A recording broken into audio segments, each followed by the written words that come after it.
Hello and welcome to today's information session about the HPL academic experience. I'm Chris Van Nostrand, and I'm delighted to be joined today by Gregg Cochran, who's Associate Director of the HPL program as well as a professor in the program. He's a former physician and practicing attorney, so he's a perfect person to be here today. And he's also taken a role in really designing the curriculum and implementing the curriculum. So today we'll talk a little bit about the specifics and kind of the logistics of the academic experience, as well as a broad view of how this program is evolving in the midst of major uncertainty. He's actually teaching a course next quarter on healthcare reform, which is certainly appropriate for our present environment as the Affordable Care Act is under discussion in the political realm. So we really wanted to share what our current students are going through now that we have our initial cohort. They're halfway through this first class that joined us in the fall. And so we have some experiences and some lessons that we've learned about what they've liked and what we will continue to improve for students who are entering in the future. So with that, we're going to start to ask some questions to Gregg here. And we will answer your questions as well. So please go ahead and submit those. We'll answer them at the end, but go ahead and get those entered in now so we have a nice queue to work with towards about the 12:30 mark or so Pacific time. So Gregg, we're almost done with HPL's first academic year. Tell us a little bit about what you've learned. Well, it's been really exciting, and we've had just a tremendously successful first year with a great group of students. I think the students have realized, and we've really come to appreciate how great it is for the students to have the opportunity to learn in this kind of an environment, for one thing. The flexibility that they have in their schedules, because many of our students are doing other things, even some are full-time workers, some are even in other educational programs. And they really appreciate the ability to work at their own pace and even the possibility of taking the course part-time instead of full-time. But they've done great. We've done everything we can to kind of substitute the absence of day-to-day personal interaction with a lot of amazing technology and virtual support, virtual classrooms, virtual office hours, discussion forums that we have pretty much every week in almost all the classes and that sort of thing. So, so far it's been just a terrific experience, and I think they've all been really enjoying it. Great. So of course, many students are used to the traditional classroom learning environment. That's how most of us grew up. Can you describe what the online learning environment is like? Sure. So of course, rather than going to a classroom every day, you log on to your computer. And I can talk a little bit more informatively about my own class, but a lot of them are similar. In the law courses that I teach, I divide a course up into usually anywhere from 5 to 7 or 8 topics. And each topic is going to be anywhere from 1 to 2 weeks. And for each topic, I will have 1, maybe 2 media pieces, I call them. And a media piece might be a pre-recorded lecture that I've recorded, or an interview with another expert on a particular subject matter. Some of them are practicing attorneys, some of them are other academicians throughout the university system. Sometimes I'll use a voiceover PowerPoint. We sometimes just do a very professional looking PDF presentation. And then the final one is a podcast. So we choose from, and our media folks are really great at taking the content of what I'd like to get across and what the professors want to get across and figuring out what would be the best format for presenting that to the students. And one thing that's interesting that the students don't realize in the beginning, or at least those probably now looking at whether to come here, is that there's a lot less time listening to somebody. When you're in a regular master's level course that meets a couple of times a week, you might be in class listening to a professor for anywhere from 4 to 6 hours. The time listening to and or watching someone talk is much more abbreviated. It's anywhere from 8 to 15 minutes per media piece, and like I say, you may only have 1 or 2 of those per topic. Now, we sometimes require students to look at other videos that might already be commercially prepared, even on YouTube. And of course, there's a substantial amount of reading that goes with each topic. And then the other component to it for most courses is a discussion forum. So we ask the students to contribute typically 3 to 5 paragraphs into a discussion question. And the discussion question usually centers around Of course, it centers around whatever the topic is for that particular week. But it gives the students a chance to kind of think a little bit more open-mindedly about the topic, and to try to maybe bring in some of what they're learning in the policy courses and how that influences what they think about the law in my course, in the courses that I teach. And that also gives them a chance to interact with each other by responding to each other's questions. And sometimes we get some really nice ongoing, quite often we get some nice ongoing, long and very detailed and thoughtful discussion questions. So I think that's the upshot of it. And there are papers. Students are required in not all courses, but in my courses, I've required at least 3 or 4 papers per course, as well as a final exam. And the final exam in my class is my first 2 courses were timed exams for 3 hours. I've decided to move into a longer open-windowed exam period for 24 hours now. But we also give students flexibility because we have a lot of students that sometimes need to change the timing of it, when it's available, when they can open up the exam and that sort of thing. So we work with them to try to give them as much flexibility as possible. So that leads to the next question then, which is how do students submit their work? And given that you don't have a lot of that sort of constant access to faculty that you may in a classroom program, what's the feedback mechanism? Sure. Everything's submitted electronically, of course. Some students there's the portal on the CLE website that the students use to do the mechanics of their day-to-day work, and there are instructions for how they upload their papers. It's usually in a Word or a PDF format. The discussion forums themselves, or they'll type that information directly into the platform.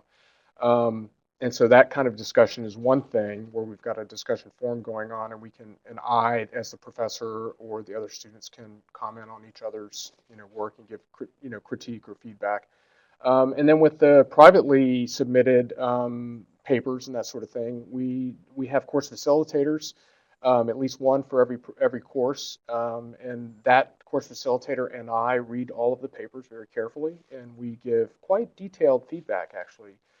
To the students on both, not just the substance of what they've written, but quite a few of the students really appreciate and are benefiting from a lot of the writing that we're helping them with. So we have that opportunity, and it's a great way to kind of give them feedback. And then anytime the course facilitator and the professor each hold office hours every week.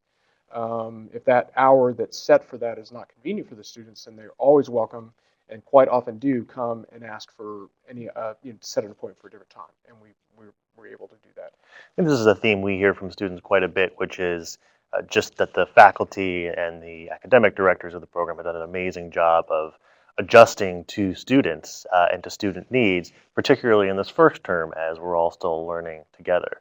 And the amount of sort of customization and flexibility has, I think, really been appreciated.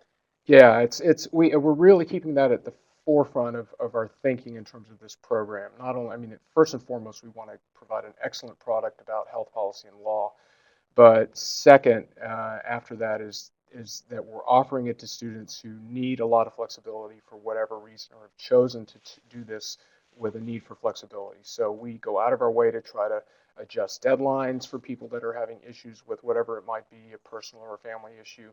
I have one student who works for the CDC, and she's actually just recently found out that she has to go to Mozambique to be there to do some work around the time of the exam, and is not going to be able to take the exam during the few-day window that we offer it. So we're working with her and with our tech people to make sure that she gets to take that either before or after she gets back.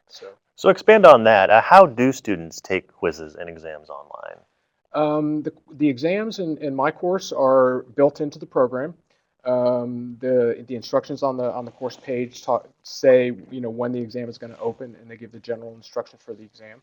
The exams can be, like I mentioned earlier, my first 2 courses I offered just a regular kind of sit down. Once you start the clock, you get cut off at the end of, I think it's a 3-hour period I had for the first two courses. I allow open book for my exams. I ask students not to look at the internet, but otherwise they can use whatever notes they might have available. And then I'm now starting to shift, at least in my later 2 courses or the later part of the year, which are courses that are a little bit more focused and specialized. on a longer open book test, so a 24-hour exam, take-home exam, so to speak. So it's pretty much the same format. They just get, rather than 3 hours, they get 24 hours to work on the exam. And of course, one of the advantages of starting with a program or joining this program when it's in its early phases is that it is a little bit smaller. We have 30 students, which is a nice sized cohort. We'll look to grow that a little bit. But you can be more flexible with students because of the fact that there aren't hundreds and hundreds of them, either all in sort of a big lecture hall or in kind of an online, in sort of anonymous online environment. So to that point, I'm wondering, is there a sense of community amongst our students with about that 30 and maybe growing a little bit from there? Students may think of an online education as being a little bit more impersonal, but I'm wondering what you've seen in terms of student interaction and also student to faculty interaction. Yeah, I think students always make of a course the best of it to their own likes and dislikes. Even in an in-person traditional classroom, some students take advantage of getting to know their colleagues and that sort of thing, and others don't. It's the same with the online program. By definition, of course, they're not physically present with each other enough or as much as they would be in a traditional course, so it takes a little bit of a different kind of effort to do that. But I've seen quite often that, especially in some of the policy courses where the students are working on group projects, they necessarily contact each other and talk, as groups from time to time, either in a webinar or in a telephone call where they can talk about their project and figure out who's going to do what. So that gives students a unique opportunity to really get to know some of the other members of their class. And the discussion forums work to that extent to some degree. Because people start seeing and appreciating what some of the backgrounds are of their fellow students and find an interest in what they're doing. So we like to promote not only the academic learning and sharing, but we like for students to take the opportunity to really, develop a network of people that they might end up doing business with long after this program is over. Can you relate to that, on that note, maybe a really interesting and rich online discussion that has taken place where the fact that it wasn't happening physically with people in the same room didn't detract from it in any way? Sure, that happens all the time. And, the students, the best discussions that I've seen are those when one or more students talks about their personal experience with an issue, either we have students that are healthcare providers, nurses and physicians. We have students that are research scientists that have maybe clinical responsibilities, and they have concerns about how their patients are able to get access to care. We have people in the health plan industry. We have people that are not at all in the healthcare industry yet and are just trying to figure out whether this is what they want to do in the long term. So we have a broad variety of backgrounds, and but even those who haven't had a specific healthcare career experience, we've all had experiences with family members and personal experiences in the healthcare system. So those bring in a lot of really rich opportunities for people to talk about the system and bring the law that I'm teaching to them, or that we're teaching to them, and the policy to them, and have them be able to apply it to those situations and see, oh, I see now why, they tried to kick my grandmother out of the hospital after 2 days, and they start to get that. Recently, I had a really interesting conversation in the current course that I'm teaching that's online right now, Providers and Patients course, which is a course that focuses on the relationship between doctors and nurses and patients, about medical malpractice reform. And, the jury is still out. A lot of people, we've got a lot of empirical support saying that it sometimes helps in certain situations and in certain specialties, and we've got other data that says that it doesn't. We've got some states that require certain kinds of hoops that plaintiffs have to jump through, and this particular question actually had to do with whether an expert witness, a state should require a plaintiff to obtain an expert witness before even filing the lawsuit to say that this is a meritorious case. So we had a lot of varied opinions about that, and it was very interesting. And my guest lecture for that segment was somebody who talked about medical malpractice reform. So it was a great opportunity to bring it all together and to have some good discussion and great learning. Interesting. So switching gears a little bit, any tips to students who are thinking about applying and entering this program? What's some advice to become a successful online student? Yeah, it's a different opportunity. If a student hasn't done an online course before, they need to think about, their own personalities and their own sort of skill sets and their own, ways of navigating life, because it has its challenges and it has its beneficial aspects for sure. Um, the flexibility that one gets is great. You don't have to show up at 9 o'clock every Tuesday and Thursday. Um, you do have to keep up. Like I mentioned earlier, you don't have to. The students can't just wait until halfway through the course and then sort of catch up. And even the brightest students who could probably do that are missing out on the opportunities of what's going on concurrently earlier on in the quarter, namely the discussion questions, and that feedback. So, everybody has different challenges with it. Some people are very self-disciplined and can, set their time and figure out exactly how much they need to do at what times during the day, and when to get a babysitter and when to, take time off work for an afternoon to work on a paper or something like that. And other students find it more challenging, but we really do what we can. For those students that are having trouble keeping up, we really reach out to them. I had a couple of students who really appreciated and benefited from needing some just extra kind of coaching about when and how to get their papers done, and some extensions for some legitimate, personal reasons as to why they couldn't get them in on time. We're always very flexible about all of that sort of thing. So can you talk a little bit about resources that are available to students that may not physically be in San Francisco? We do have a decent chunk of students from the Bay Area, but some who aren't. So what other mechanisms can they use to really tap into the location here? Well, the online platform that the students have access for is just incredible. They have now access to all of the same electronic platforms from both of these world-class universities, from UCSF and UC Hastings. So they have access to both libraries. They have access electronically. They, of course, have in-person access to the libraries if they were to come to campus. And then there's just a unbelievable amount of information and background material, not only about faculty, but substantive material and all sorts of databases in those platforms that students can access that they wouldn't be able to otherwise. So I think that's the main thing. And then otherwise, it's just a matter of having access as well to a faculty that are, experts in this area. Hastings is a very up and coming health law department.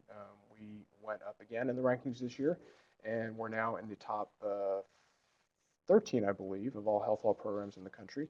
And UCSF has always, as a medical school, been in the top 4 or 5 for decades now. So, in fact, the rankings just came out last week, that's right. And UCSF was once again in the top 4 this year, I believe. Yep, I think that sounds right. So, so this program together, taking the talent from the health policy expertise and the health law and policy expertise from Hastings, and putting it together through the consortium in this program, this is a pretty amazing group of folks that are that students have access to and to learn from. So it's pretty fantastic. And I would be remiss before we turned it over to student questions if I didn't ask about the Capstone, which is by far the most frequently asked questions we've gotten so far from prospective students who have called us and emailed us. So can you expand a little bit on the Capstone project? Sure. During the HPL seminar, the professors work with students on developing a project that they're going to do work on throughout the year and end up with a finished product toward the end, a research paper of some sort. And there are all kinds of opportunities. I mean, healthcare is just as broad as anything, and people can look at aspects of different diseases. They can look at payer issues. They can look at provider issues. They can look at clinical issues.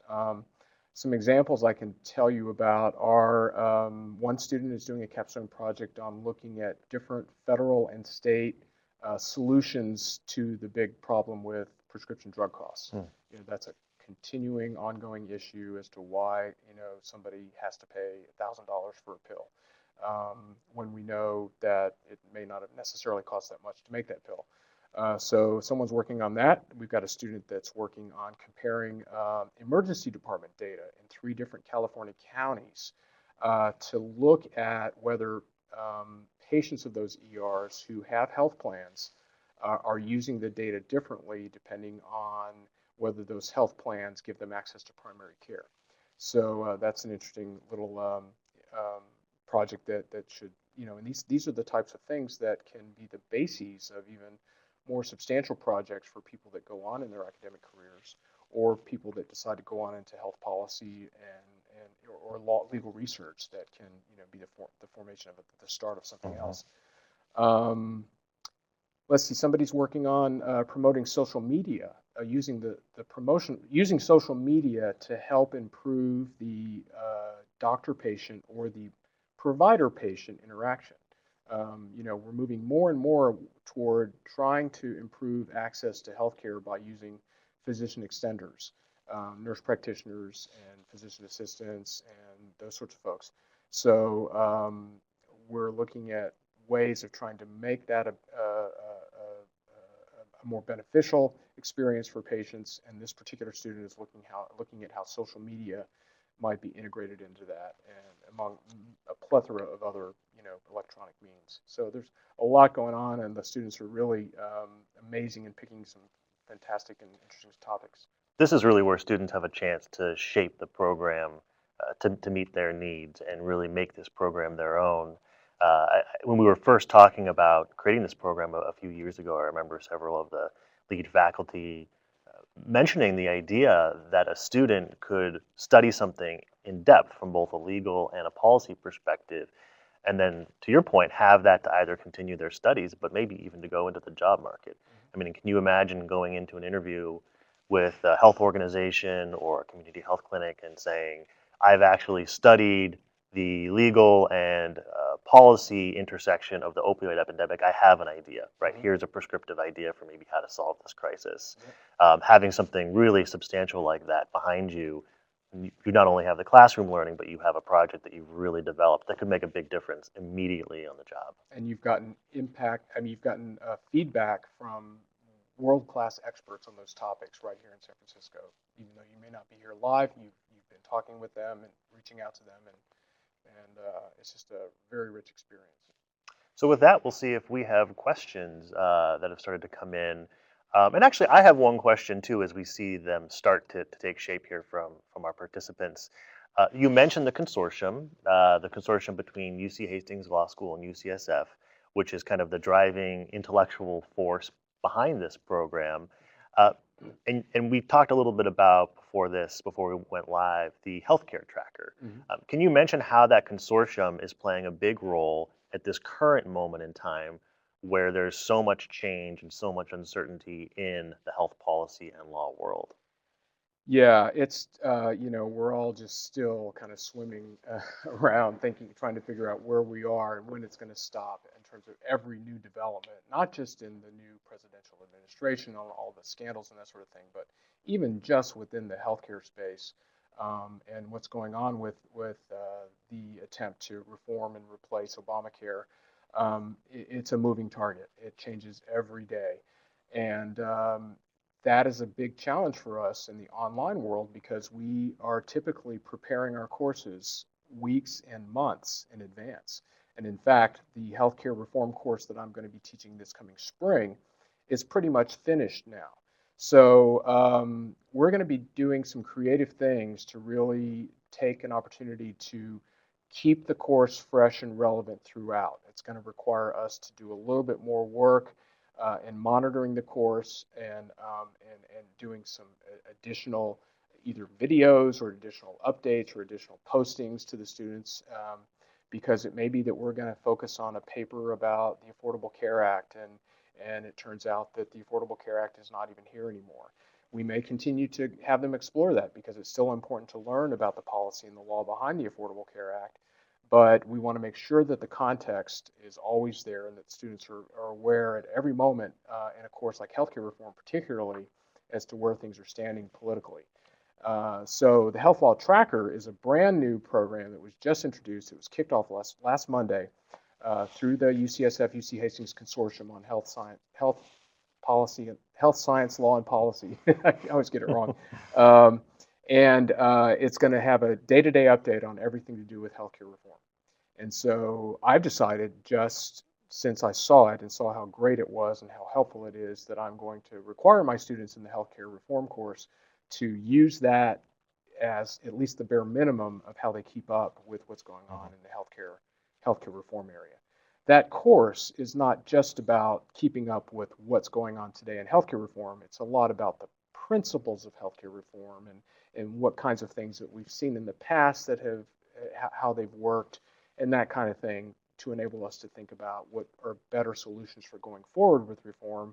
But nonetheless, we have to, we can't do that in a vacuum, and we want to make sure that we see, keep up every day with what's going on, in our political world and with what legislation is coming down the pike. And it's going to be really exciting. It sounds like there are really two important elements that you're balancing. One is there has to be some grounding in the history and in the context of health law in the U.S. As you said, this health law, health policy, this isn't a topic that started yesterday, right? It goes back decades. So understanding and having a grounding in that context is really important. But then also, this is a new and evolving program. And so it's kind of the best of both worlds, getting that history, getting that grounding, but then also understanding our current moment and having experts, having expert faculty, expert industry folks to help navigate students through that is critical. Absolutely. And what I'm really learning about healthcare law, I've been an healthcare law attorney, healthcare practitioner for 17 years now. I've never really been exposed to a lot of the policy aspects of it until I got involved with this program. And I tell you, I'm seeing how critically important it is. So among all the legal specialties, healthcare law is the one that where students really need to get a basis in the policy aspects behind it, because there's so many different ideas about what, the conservatives have one idea about what they think generally could work to make healthcare available to others, and the Democrats have a completely different view of it. And we've now had over decades of experience with different health policy programs and institutes and academic institutions of health services research that actually shows, what kinds of things have worked and which kind of things haven't worked. Now, there's still a wide open area of things that have not yet been looked at. But yes, and the historical perspective too, as you mentioned, we can look at what happened since, Medicare has now been around since 1965. So we can see how it has worked. We've got, 40, 50 years of data about that we can look at and get a great sense of what's going to happen if we expand a particular program in one area or to take a program away in another area. So you can't really do you can learn the law. What is the law today? And that's my area of expertise. But it's because things change so rapidly, if you don't have a handle on the policy and what goes into it, you're going to be a little bit behind the ball. So with that, I think that's actually a perfect segue into our first question, which is types of jobs one could go into after completing this degree. That's a great question, and we get that question a lot. This program I think of as doing one of many possible things depending on your background, where you are already today. If you're somebody right out of undergraduate and maybe you're interested in healthcare but haven't done anything too substantial, but you're thinking about possibly going either into healthcare business, possibly going to medical school, possibly even going to law school, and you're not sure, and maybe you've got sort of more of a general interest in healthcare, this would be a great opportunity to kind of get a sense for what healthcare law and policy is all about in the U.S. A lot of folks come here with the idea of trying to figure out whether they want to go to law school. Healthcare law is a relatively new law school specialty. I've only been out of law school for 17 years, and my law school didn't have any healthcare courses. My law school now has a very well-respected healthcare program, and most of the bigger law schools are now recognizing the importance of teaching healthcare law. So if it's something that, and we even have lawyers. We have lawyers in our course that either didn't have the opportunity to take health law courses or didn't realize that they were interested in healthcare law at the time, who come here to get sort of the extra, education about healthcare law so that they're qualified to practice healthcare law. Folks on the policy side, of course, anyone who's interested in going into healthcare policy, this is an excellent way to start. before figuring out whether you want to go into a full-fledged PhD program in healthcare policy. And this is also a great program for people who are already healthcare career folks, either providers, folks working in healthcare administration, folks working in health plan administration, folks working for the government in different, administering Medicare, Medicaid, maybe even regulators from the different state and federal departments that oversee the healthcare system. All of those folks may really benefit from getting a program that helps them to bring all the aspects of the healthcare system together. Because all of those people I just mentioned are experts in one or two areas of the law. But a lot of them don't feel like they've really gotten their handle around everything. So this is a great way for them to kind of put everything that they already know into context so that they can then, really broaden what they do and be better at what they do. And maybe even come up with some ideas about how they might want to make a career change. I mean, I've only made 3 career changes, and I highly recommend it. That was going to be the next bucket I asked about, because you mentioned those who may be pursuing advanced studies after this. Right. You mentioned those who are already in industry who are using this degree to move ahead and advance in their career. What about those folks who have a totally different background and maybe have only been out of college a couple of years? What kind of jobs are open to them? Yeah, I mean, healthcare is, kind of almost regardless of what happens with the current political legislation in the healthcare bill. Healthcare is it's the one single highest single proportion of our gross domestic product, and so it's always going to be an issue. There are always going to be people. There are going to be times when, there's a nursing shortage here and there in different parts of the country, and then it becomes a huge nursing glut, or physicians are really highly needed in different parts. But there are always going to be a need for people who understand the policy and the law behind the system, that are going to be available to work in healthcare policy institutions and think tanks, work for the government as consultants, work for consulting firms like a McKinsey, that sort of thing. Those consulting firms can use somebody with this sort of background to really help advise their clients on different ways of looking at how they're doing things. So I think there's just a tremendous wide open opportunity. This is a sort of I think a general enough degree that it's going to be very appealing to a lot of people, but it's specific enough that it's not really offered anywhere else. So we're only aware now of just a handful of other programs that are even close to being like ours, and none of them are identical to ours at all. And I think we're really unique in a lot of ways. I think you hit the nail on the head, right? Healthcare is the single largest source of GDP right now. So there are plenty of jobs depending on what you want to do. And that's where the Capstone comes in as well, and really making it your own and creating a career path for yourself. Right. So one question that has come in is, how much law experience do I need to be successful in this program? You don't have to have any law experience to be successful in the program. Of course, with any cohort of students, as I mentioned, we do have a couple of lawyers, so they're going to have a little bit of an easier time understanding some of the legal stuff. But we've designed the course for people who are not lawyers. We take the opportunity at the beginning of the year to provide some basic background on the essential sort of basics of how the legal system works and how court systems work and how legislation is different from court decisions and which precedent rules over other, that sort of thing. But we do teach using case law like we do in law school. But we teach it at a level understanding that we're not going to be getting into the detail of the procedural aspects of a case. We're going to really just focus on the general kind of legal principle that a case holds. And for those laws that we teach that don't have significant case law, then we teach it the old-fashioned way by just having students read about it in the textbook or through some other helpful document where we just explain what the law is.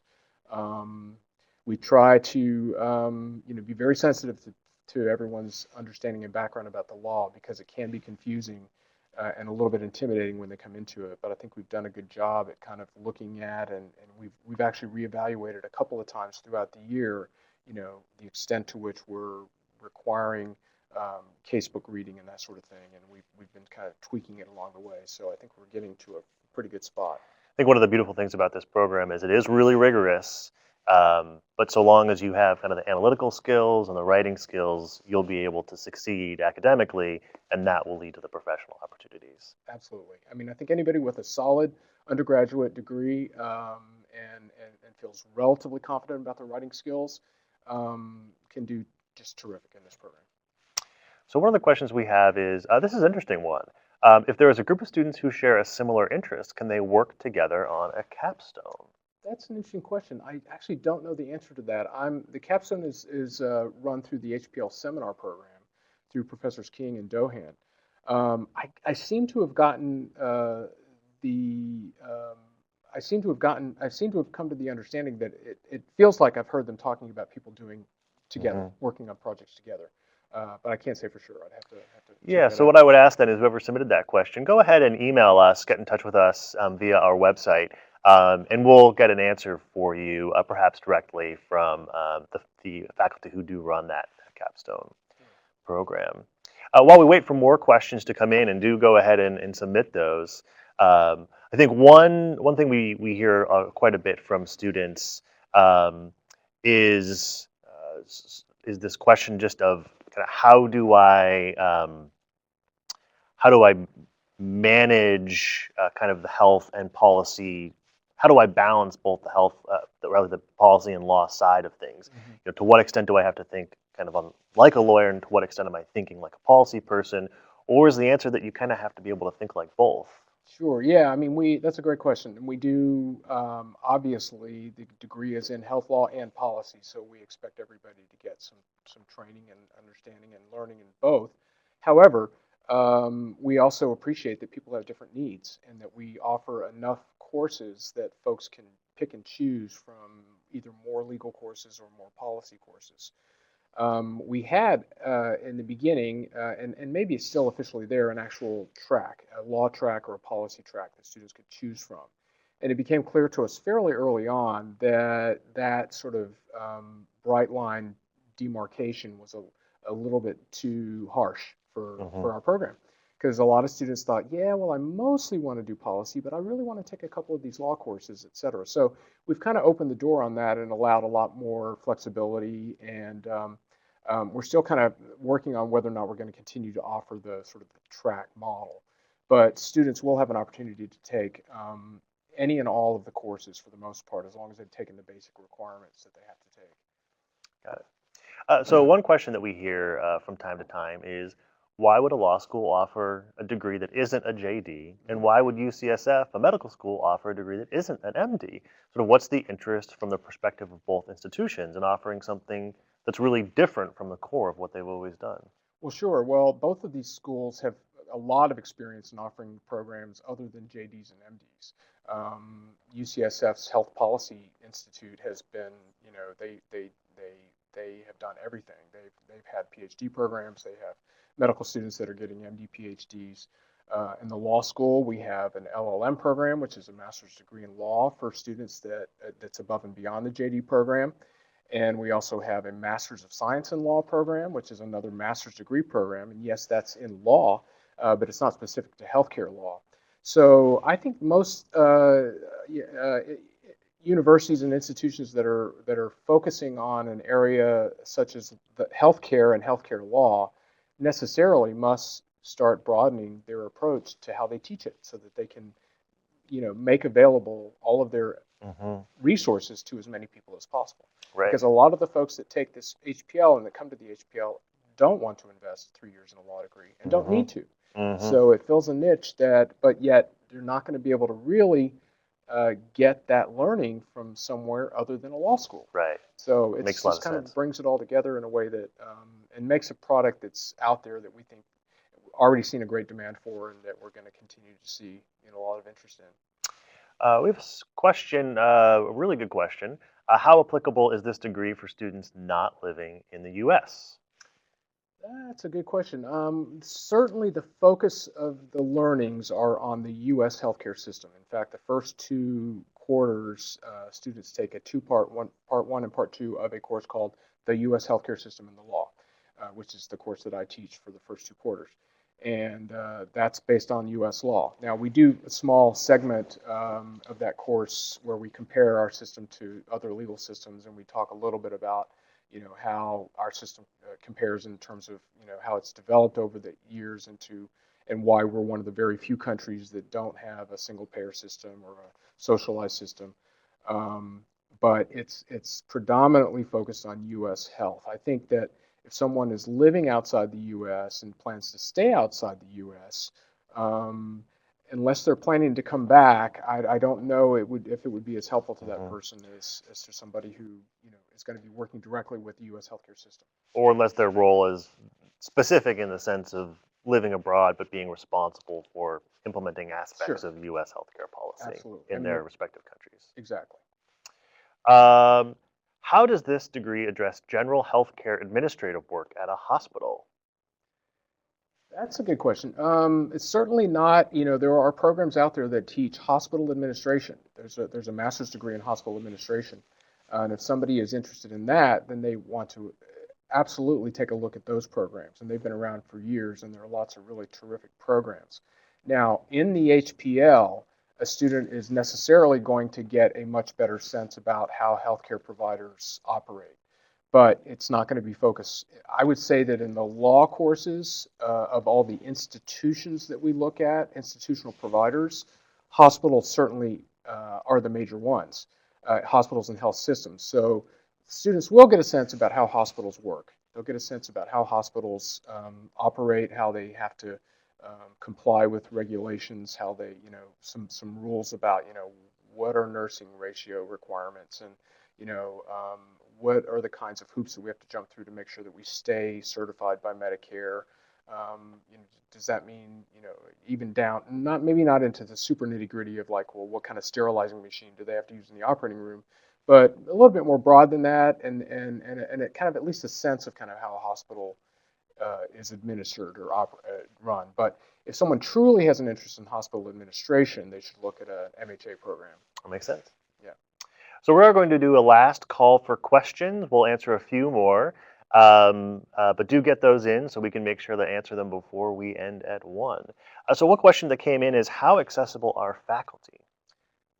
We have, our kind of mantra in the HPL is, again, because of the nature of the online nature of the program, is to really go out of our way to be as available as possible. And I think that our students this year would comment very favorably on how accessible we were. I know for me, I have never, I've always been able to pretty quickly accommodate students. We have some guidelines about like how quickly we should respond to emails and things like that. But I think that most students have had a pretty favorable experience in terms of the accessibility, either just through email and or through virtual office hours or scheduled, appointment times. One thing I hear quite a bit working in the online education space is just that because you can't plan on the serendipity necessarily of running in to a faculty member or a student or seeing each other before or after class, that there's a sort of there are heightened expectations, and kind of everyone is on their game, both on the student side and the faculty side. If you have a question as a student, you really make sure that you are getting the help that you need and reaching out. And if you're a faculty member, you know that it's really important to respond right away. So everyone actually comes in with kind of almost kind of a raised level of expectations for the kind of communication that they're going to do. Yeah, that's right. And we also, I always appreciate, a lot of times when I get questions from students, they are questions that I think the answer would benefit everybody from. So I will just take advantage of that question and go ahead and make a posting about it and say, oh, seems to be some misunderstanding here. I can see how this would have happened, or whatever it might be. Or somebody asked me about this and I hadn't thought about such and such, so let me talk about it now. Absolutely, we try to kind of really go out of our way to make sure that we get the message to everybody in a way that it's a little bit more difficult to do in this environment. Pros and cons of doing this full-time versus part-time? Well, that's a real personal decision. I think it's, some people are working and raising families and doing this full-time, and they're doing it well. Other folks are working and raising families and really only able to do it part-time because of all of their other obligations. So, I think that's a real personalized question that folks should really maybe talk through the specifics of with one of our counselors. Maybe because our counselors have now gotten a sense of kind of who's doing what in our current cohort and how they're doing, and they can probably have a much better sense about how to advise someone as to whether to go full time or part time. And the other piece of that too is just for students to keep an open mind. You may think you want to do it full time. You get into the program, you realize that's too fast a pace. You can always change that to meet your schedule's needs. You don't necessarily have to stick to your original decision. Absolutely, because the first quarter, I believe, it's very similar, full or part time. There would be one slight difference for the part time program. So it's a pretty intense beginning, even for the part time students, relatively compared to the full time. So last call for questions again.